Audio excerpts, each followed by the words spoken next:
Assalamualaikum warahmatullahi wabarakatuh. Teman-teman, sahabat pembelajar dimanapun Anda berada, berjumpa kembali dalam kuliah psikoterapi. Mari kita lanjutkan kuliah psikoterapi kita, dan di video ini kita akan membahas tentang ego defense mechanism. Nah, yang berarti mekanisme pertahanan ego atau mekanisme pertahanan diri. Nah, kalau kita definisikan, artinya adalah sebuah strategi psikologis yang dilakukan seseorang untuk berhadapan dengan kenyataan guna mempertahankan citra dirinya. Jadi dalam kacamata psikologis, orang-orang yang mempertahankan dirinya melalui teknik ego defense mechanism secara otomatis, ini pada dasarnya adalah baik gitu ya. Walaupun kadangkala secara hukum luar itu kadangkala tidak etis, tetapi sebenarnya ini adalah sesuatu yang memang sangat psikologis untuk dia mempertahankan keadaannya dari hal yang sifatnya realitas. Nah, kita akan jelas di sini ada beberapa ego defense mechanism nanti agar lebih jelas. Nah, latar belakang ego defense mechanism ini sebenarnya lahir karena id bertentangan dengan superego. Jadi kita sudah bahas sebelumnya tentang id dan superego sebagai teori psikoanalisa. Misalnya nih, karena tidak sesuai dengan harapan dan kenyataan, maka di sini ego hadir sebagai pertahanan diri. Nah, jadi ini teman-teman lahir atau latar belakang ego defense mechanism muncul. Nah, baik. Ego defense mechanism yang pertama adalah represi. Represi artinya memasukkan pengalaman-pengalaman ke alam bawah sadar secara sengaja maupun tidak sengaja. Nah, ini contohnya adalah ketika kita atau Anda punya keinginan yang tidak tercapai, maka dia secara otomatis tersimpan di alam bawah sadar, dan itu sengaja atau tidak sengaja. Anda punya keinginan ingin menyampaikan sesuatu tapi tidak berani, maka secara otomatis dia tersimpan di bawah sadar sengaja atau tidak sengaja. Jadi dia merekamnya. Ini yang pertama, yaitu represi.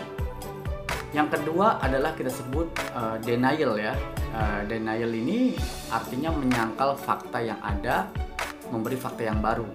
Contoh, seandainya ada seorang yang punya suaminya meninggal, maka sebagai tidak keterimaan dia suaminya meninggal, maka dia melakukan sebuah teknik denial ya. Contoh begini, suami kamu meninggal ya? Enggak, suami saya tidak meninggal kok. Ada kok, dia hidup di dalam diri saya. Dia selalu hadir setiap malam, setiap hari, setiap saat. Nah, jadi dia melakukan sebuah denial di dalam dirinya karena dia tidak terima dengan kenyataan suaminya meninggal. Yang kedua adalah displacement, yaitu melampiaskan sesuatu berupa emosi pada orang lain karena tidak berani kepada orang aslinya.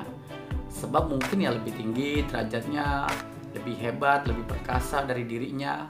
Kemudian dia mencari orang lemah dari dirinya. Ini definisi bebas displacement. Contoh, seandainya Anda dimarahin bos. Nah, sebenarnya kalau orang dimarahin kan Anda bisa berbalik, Anda bisa membalas. Tapi karena bos Anda lebih tinggi, Anda khawatir dipecat, dan dia adalah punya otoritas, maka Anda tahan tuh. Kemudian Anda pulang, Anda gantian, Anda marah, Anda marahi istri Anda, anak-anak Anda. Ini contoh. Nah, ini adalah sebuah pelampiasan emosi kepada orang lain karena kepada orang aslinya dia tidak mampu. Keempat adalah proyeksi. Proyeksi artinya membela dirinya terhadap desakan-desakan yang tidak menyenangkan dengan menyangkal keberadaan desakan-desakan tersebut di dalam diri mereka sendiri dan sekaligus menunjukkan ke orang lain.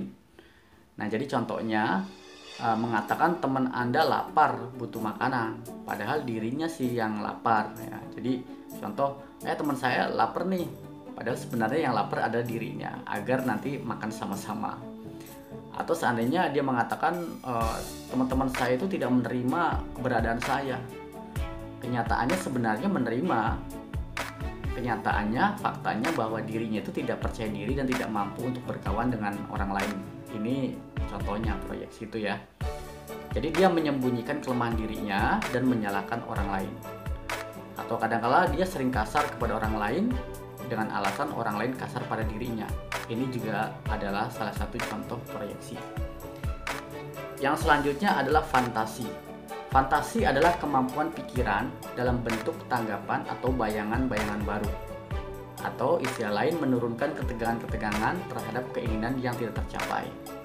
Nah, contohnya adalah Anda suka kepada seorang perempuan, tetapi Anda tidak mampu mengatakan, tak berbalas, bahkan perempuan itu tidak suka kepada Anda, maka Anda memfantasikannya perempuan itu suka kepada Anda. Ini contoh fantasi. Nah, yang keenam atau selanjutnya adalah rasionalisasi.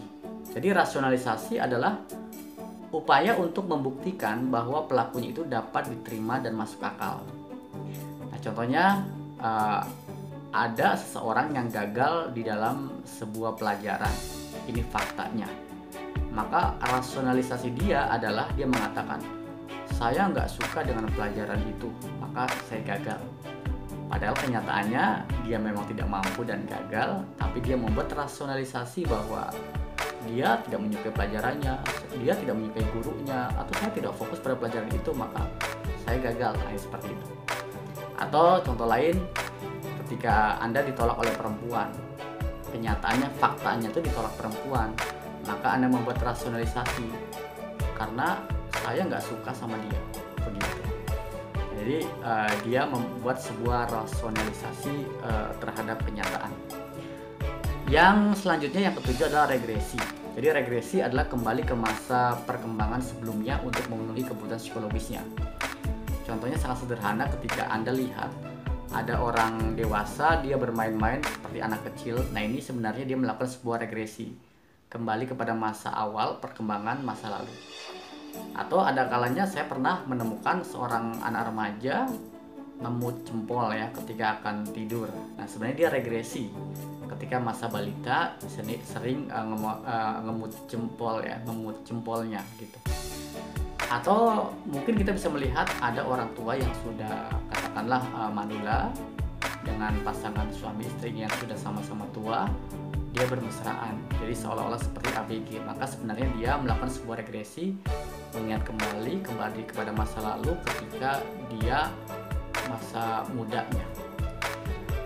Baik teman-teman sekalian, kita lanjutkan ke yang 8, reaksi formal. Ini adalah mekanisme defense mekanisme yang selanjutnya ya, yaitu tindakan defensif dengan cara mengganti impuls atau perasaan yang menimbulkan kecemasan dengan impuls atau perasaan lawan atau kebalikannya dalam kesadaran. Atau bahasa lain adalah hal ini dapat menimbulkan kesulitan dalam membedakan ungkapan asli tulus suatu impuls dengan ungkapan yang hanya semata sebagai reaksi formasi atau berperilaku sebaliknya. Ini definisinya ya. Nah, ada contohnya gini. Ketika ada seorang ingin memberi kebaikan kepada seseorang, malah dia memberikan perilaku kejahatan. Nah, ini adalah reaksi formasi. Atau seandainya ada seorang menyukai orang lain, tetapi bukannya memberikan perhatian, memberikan cinta, kasih sayang, malah sebaliknya, dia cuek atau benci. Dan ini reaksi formasi ini tentu Anda juga pernah mengalami.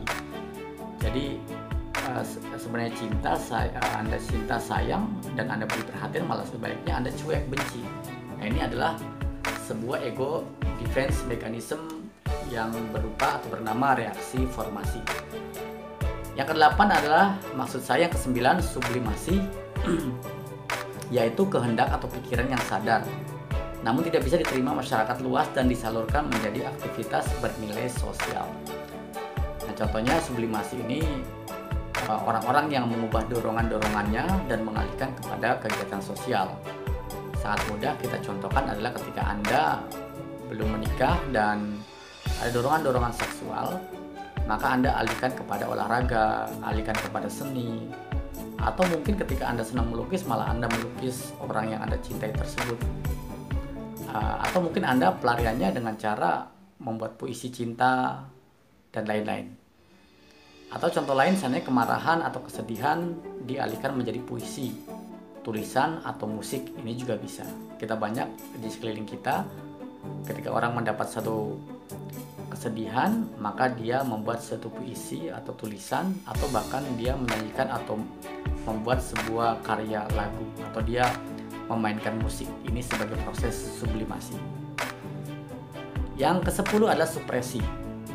Jadi supresi itu adalah proses pengendalian diri yang terang-terangan ditujukan menjaga agar impuls dan dorongan-dorongan yang ada tetap terjaga. Nah, mungkin dengan cara menahan perasaan itu secara pribadi tetapi mengingkarinya secara umum. Jadi contohnya adalah tidak terlalu memberi atensi yang penuh terhadap suatu masalah. Jadi sebenarnya sih ada masalah, tapi dia mengatakan, oh kita ini bukan masalahnya loh, yuk kita jangan larut kepada masalah tersebut, karena itu masalah tapi bukan kita loh. Nah gitu.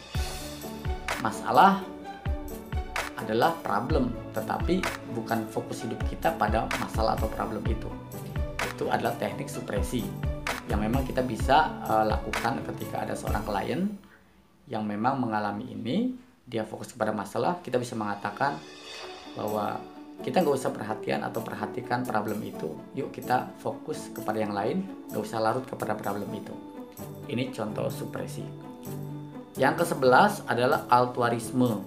Jadi altruisme itu adalah mencapai kepuasan personal melalui perilaku insting konstruktif untuk orang lain, atau bahasa lain ada sisi pengorbanan diri untuk sosial. Contoh seandainya ada seorang ingat dan cemas kepada orang tuanya di kampung ketika dia merantau, maka ya akhirnya membantu orang tua lain atau orang jompo di tempat dia tinggal.